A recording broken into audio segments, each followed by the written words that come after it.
Hello and welcome to the Creative Soul Summit. I'm your host, Devin Walls, abstract painter, creative guide, and a true believer in the transformative power of making art. I've gathered 20 women from all different creative fields to talk about how their creative journey has changed their life, how they stay inspired, how they deal with self-doubt, and all things self-discovery, freedom, and healing through art. Today I'm talking with my dear friend Carina Maclaren, and I have to say this was truly one of my favorite conversations.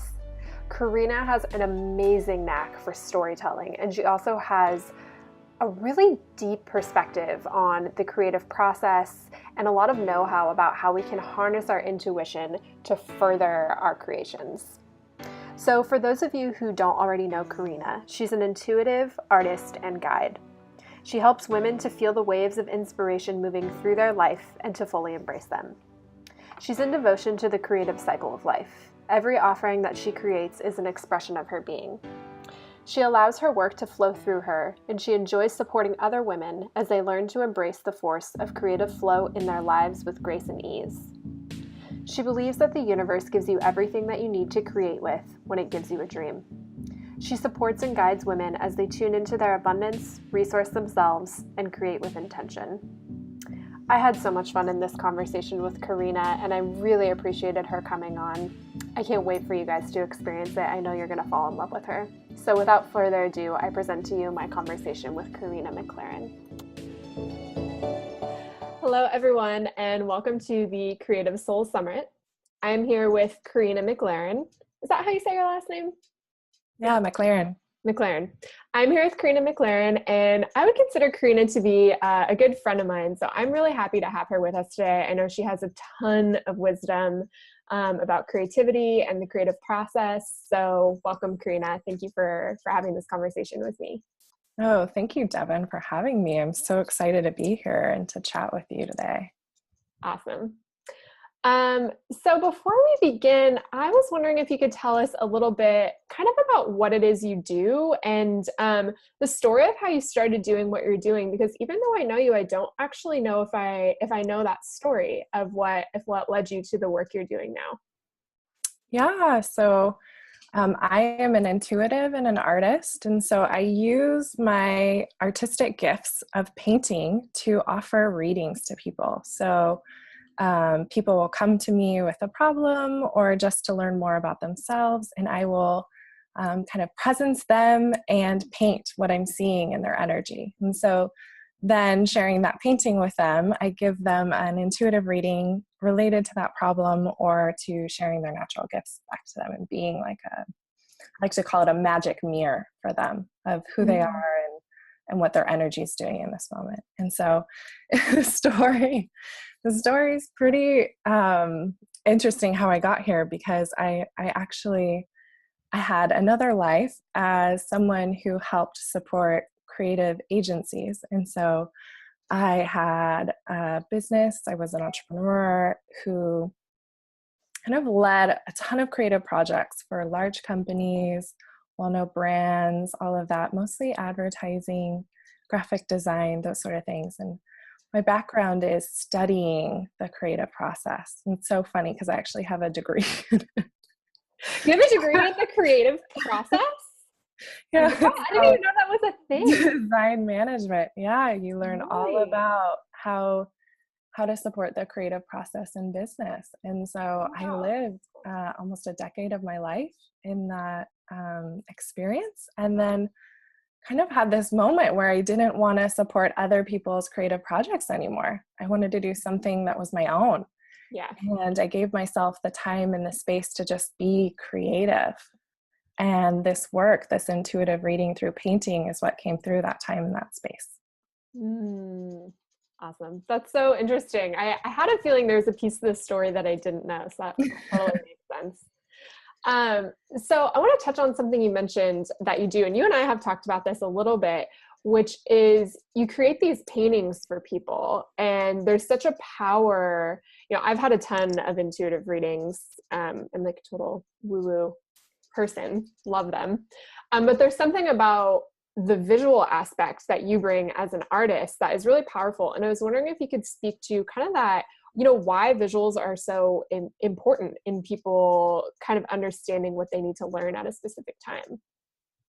Yeah, for me, the visual gives us this opportunity to be with the reading in a new way, right? So to look at the symbology or the signs, but also to just have it in our presence, like for me, I think that the relationship is akin to what an altar creates, right? It's this visual representation of sacred space. And so I love these paintings as a way to do that with an intuitive reading, of giving someone something that they can really sit with and experience over and over again, and just go deeper and deeper into the richness and the wisdom that is there for them. Yeah, and I found that to be really true. I received somewhat of a reading from Carina or was a reading in her group. And the visual aspect really did like drive home kind of what's going on, because I think with readings, it's like we can get like kind of cosmic information, then we also get practical information. And there's something about the visual that really like grounds it all home for us. So I think it's really amazing work that you do. Thank you. Yeah. So something I know that you also talk about a lot is this cultivating relationship with our muses. So when I first heard you mention this, I was like, I'm sorry, what? Like, can you get back to that? Because I think it's so fascinating. So can you tell us, like, what is your perspective on muses, first of all, and then how can we cultivate that relationship and really use them to harness in the most inspiration and creative energy possible? I am obsessed with this question. Thank you for asking it. Yes. So for me, the difference, a lot of people are familiar with this word that is used a lot, which is a guide, right? Yeah. So an energetic guide. It can be a disembodied entity, it can be an embodied entity, it can be an ancestor, whatever, right? And so for me, I had this beautiful awakening, and it came from the strangest place. There was a TED Talk by Elizabeth Gilbert on being creative, and she was telling me the stories of other artists and how they experienced their muses and how they would come to them with a creative idea, and how it's actually more healthy for artists to feel like that muse is another entity separate of themselves, because then it lifts the pressure off of yourself for feeling, oh, I am the soul creator and the lone genius making this magic on my own. Yeah. And I had never heard someone say how I experienced my own creativity out loud, like in a public setting, because that is, I have been creative my entire life, and I have always interacted with what one might call guides, right? To be creative and to get that inspiration, to let it flow. And it was this like giant permission slip for me to just be like, okay, the Greeks thought the muses were like these goddesses who would visit you. That's how I experience it. Let's just do this. So I started cultivating relationships with what I call my muses. And so all around us at any time, there are energies that want to create through us. So they're kind of like cheerleaders, champions, energetic people, and we're dating, like we're courting them. Like they're not committed to our cause. They're not fully invested. They're not watching us all the time, quote unquote, like a guide would. They are trying to see who's going to bring about the change that they'd like to see in this physical realm. And so muses have this beautiful way of dancing with you. And so you might get inspiration. I like to call it a wave of inspiration, because that's what it feels like to me. It's like this wave of inspiration will come to you, and behind that is a muse. Behind that is this energy source that wants to move through you and give you all of the support and resources you need to create that thing. And so what I've been tuning into in my work and kind of teaching the women that I work with one-on-one is, how do you take that wave of inspiration and fully create whatever wants to move through you, and enter into a relationship, have a dialogue around what it is and why they're here, and what their vision and their dream is, and how that relates to and marries with your own. And so it's kind of like, it's like a guide that you're dating. Yeah.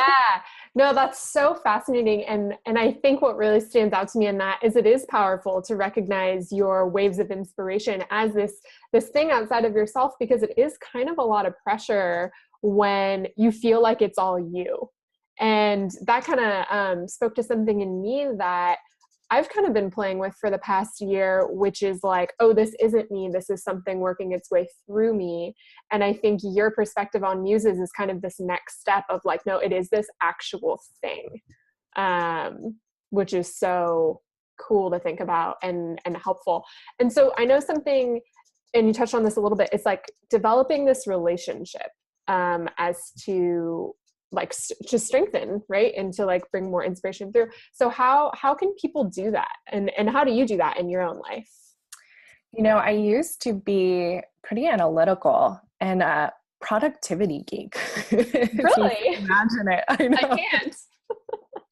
I know. But that nerdery, so to speak, led me to realize that actually the way that I can be most productive and create, you know, the most change and transformation and things in my life is to actually do what feeds my inspiration first. So to take the time in my schedule, in my life, to interact with those muses, to listen to what would feed them or give them energy and myself in the process, and to incorporate that into my life. And usually what feeds them is more time and space in a place that energizes you, for you to connect even further, for them to give you more information and more details, and for you to play a little bit on what some of the things that are coming through can be. So for a whole year, I had this like mantra or thing come through that was like, go to the beach every day. And so at the time I was,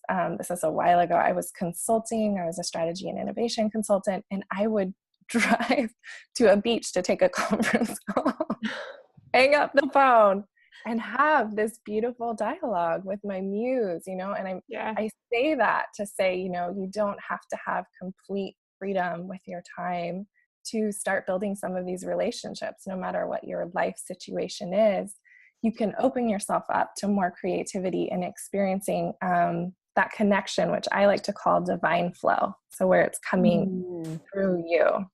Yeah. In a flow state. Yeah. Yeah. I really agree with that time and space piece, because I think it's the thing that we're all kind of having a hard time getting, because sometimes it can feel like life is demanding of us, but it really is there that we become the most like productive. What is kind of like what you're saying. Yeah, I totally agree with that.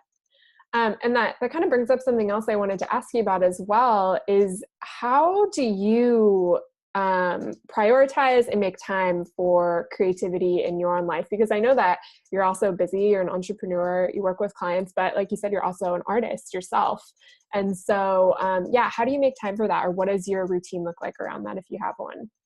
Yeah, I've been fully devoted to this experience and this practice of divine flow. So I've actually structured my business around it.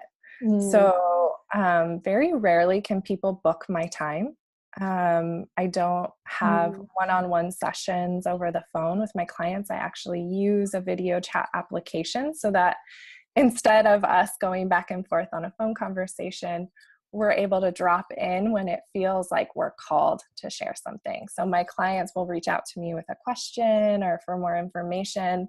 They'll leave me a video message. And then when when the answer comes through, you know, I can drop in and give them that wholehearted answer versus trying to have that experience, you know, in the moment. And it's been transformational, because I think with the freedom in my calendar, you know, that spaciousness, what I honestly do, my real process is I go to my altar every morning.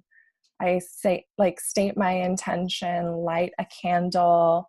I decide whether this is a working day or a rest, like a day of rest and rejuvenation.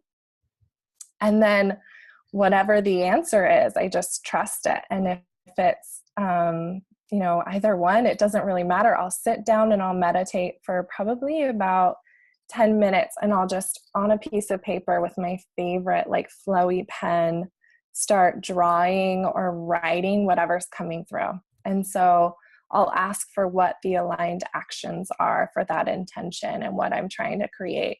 And every day I'll get what I need, like the actions to take, the information. I've even asked for the silliest things, like what description to give something, or like, what's a good tagline? Can you imagine? Yeah, Like yeah, having totally. a conversation with you, like, what should my tagline be? Muse? Uh-huh. And they're like, blah, blah, blah. And you're like, Yeah, okay. perfect. Yeah. Thank you.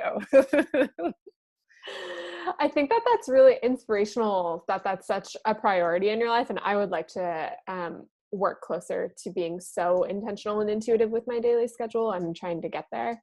Um, but the thing that's coming up in my mind is I can just hear people who, you know, don't run their own business, or they're like working full-time or part-time, but who want to access more flow, and they want to make time, and they want to live more intuitively. Do you have any advice for somebody who is in that lifestyle or phase in their life? Absolutely. Absolutely. I think the biggest piece that started to shift things and transform is like really feeling your connection to your own intuition. So feeling embodied, like in making decisions, feeling into something like, do I want this or do I want this? And like feeling the yes and the no of it Mm.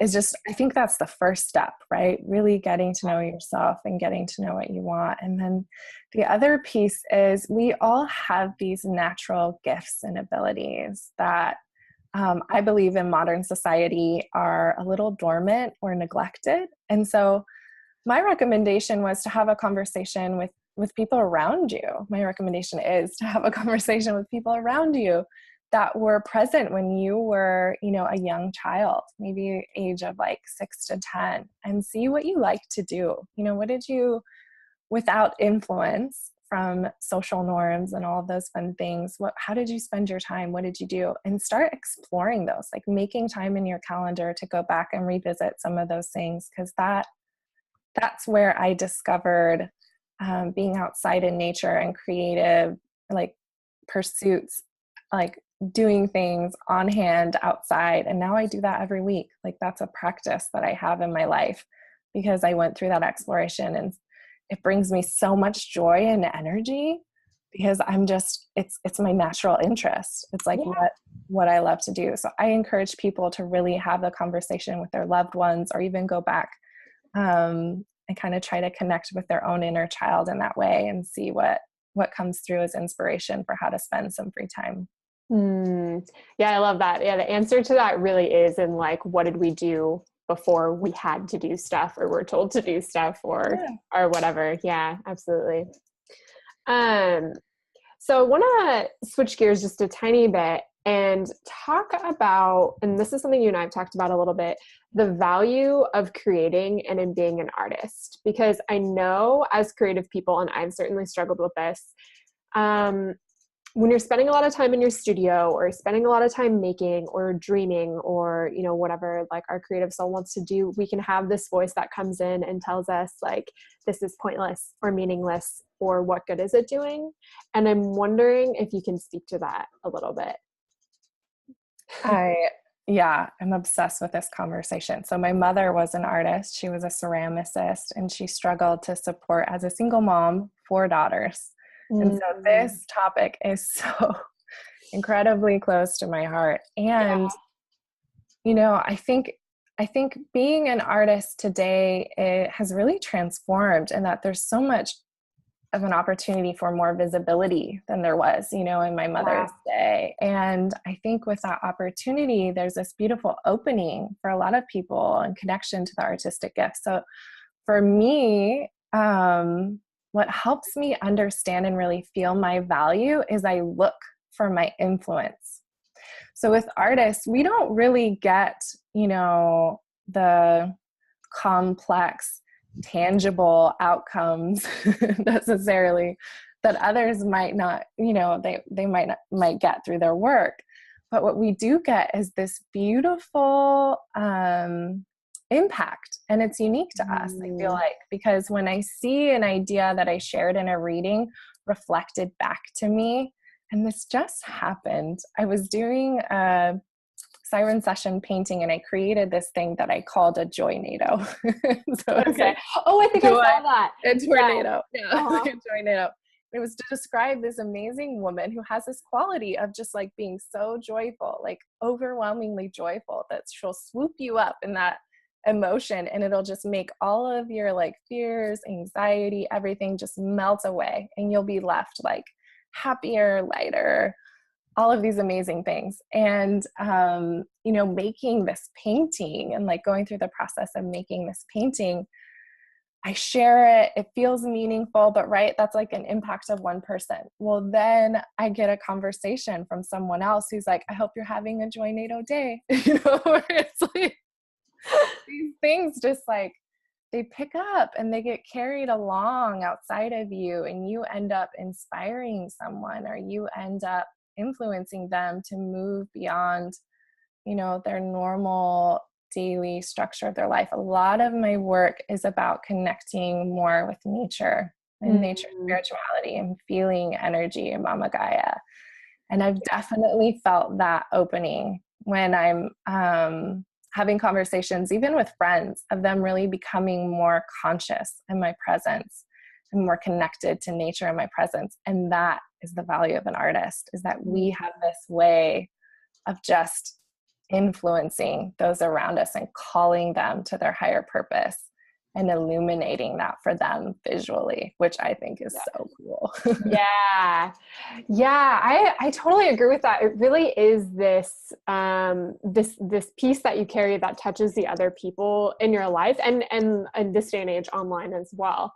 Like the way that you walk through the world. And, you're right in the sense that that's not as like tangible of an achievement, or it's just not as easily, quantifiable as somebody else's career. So it can get like confusing, but like we feel it, like we know that there's a reason that we're called to do this. So I think it's important to give voice to that. So thank you. Yeah. And I think to be real, that, especially the life of a female artist, we're usually commissioned a third of what a male artist is. There's a lot of these stories that we have. When I would share that I'm an artist, the immediate question I get in response is, how do you make a living? Totally. And I think that there are a lot of stories and a lot of ways we can go to that place of fear, and where we think that we cannot, achieve things with this title of being an artist. And my life has proven the opposite. So as soon as I stepped into my creativity and I started really, moving through my art and exploring things through my art, that is the most abundant I've been in my life and continue to be. And it is my wholehearted goal and like purpose to open up others to having that experience of really using their natural gifts and abilities to create something in this world and to be rewarded for it, because I think that's an old story.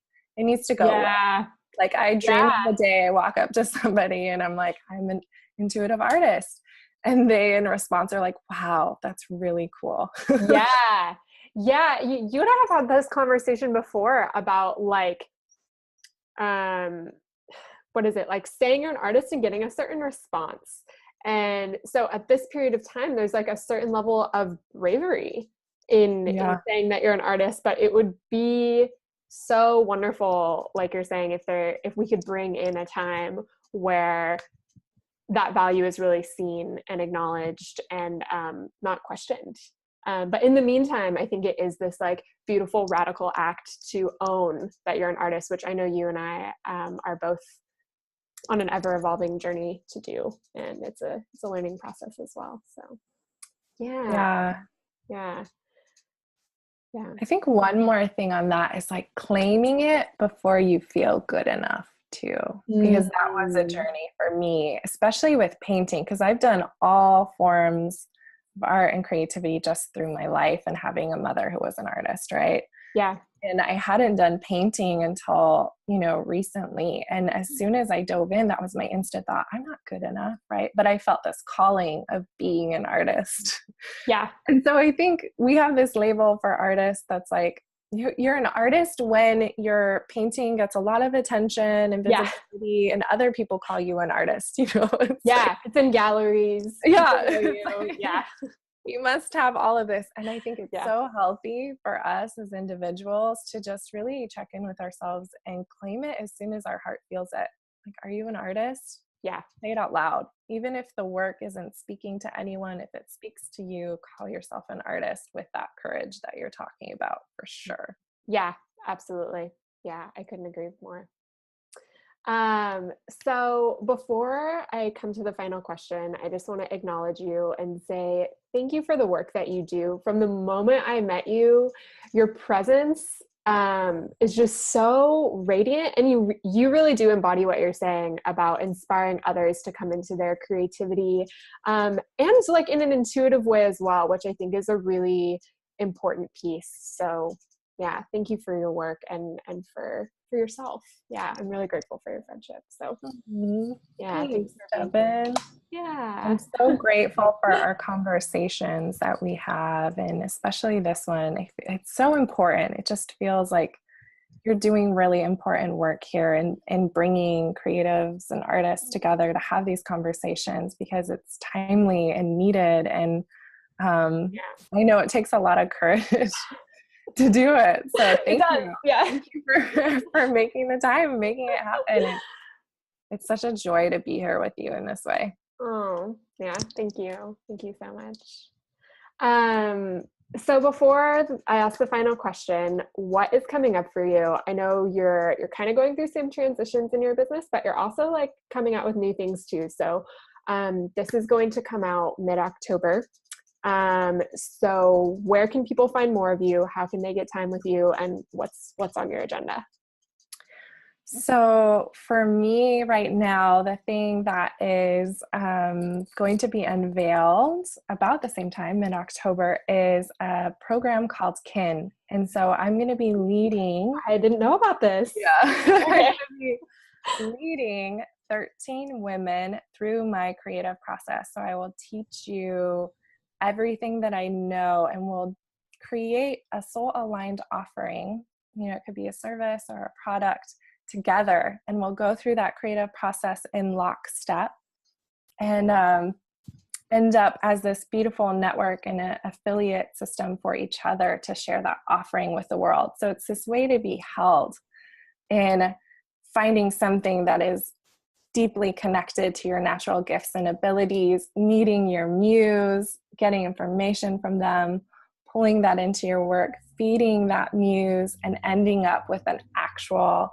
product or service to go out, and promote to the world, so that you are being sustained through that. And so, my purpose is resources for women. So I'm so excited to just go through this entire experience with KIN and have women. I've already had 3 people say yes, and I haven't told. Yeah, I didn't even know about everyone that I've told. So I'm very excited. Yeah. It's going to be launching and going live the 1st of November. I'll be doing a workshop around that time. So if you want to get connected and learn more, the best way to do that is through my Facebook private group, Haven. And so you can connect with me on Facebook, and I can send you the link to that. And then you'll hear about all the juicy details when they're available sometime later in October. Beautiful. That's going to be so amazing. And if you join Haven, I'm in there as well, so we can all hang. All right. So for the final question, it is, what do you love about being an artist? I think artists represent freedom in some way. And that when it's you and your medium in your life, and you're just sitting there creating, there's nothing holding you back. There's nothing that is giving you a directive or a sense of pushing. And so I feel that. I love that incorporating that into my life, because I think modern life can feel really heavy sometimes, or restrictive. And the moments where I'm creating art, I feel truly free. And I incorporate that, and I bring more of that freedom into the rest of my life as a result. That is a beautiful answer, and I completely, wholeheartedly agree. Thank you so much for being here, Carina. And take care, everyone. We will see you on the next episode of Creative Soul Summit. Thank you, Devin. Yes. Bye. Bye.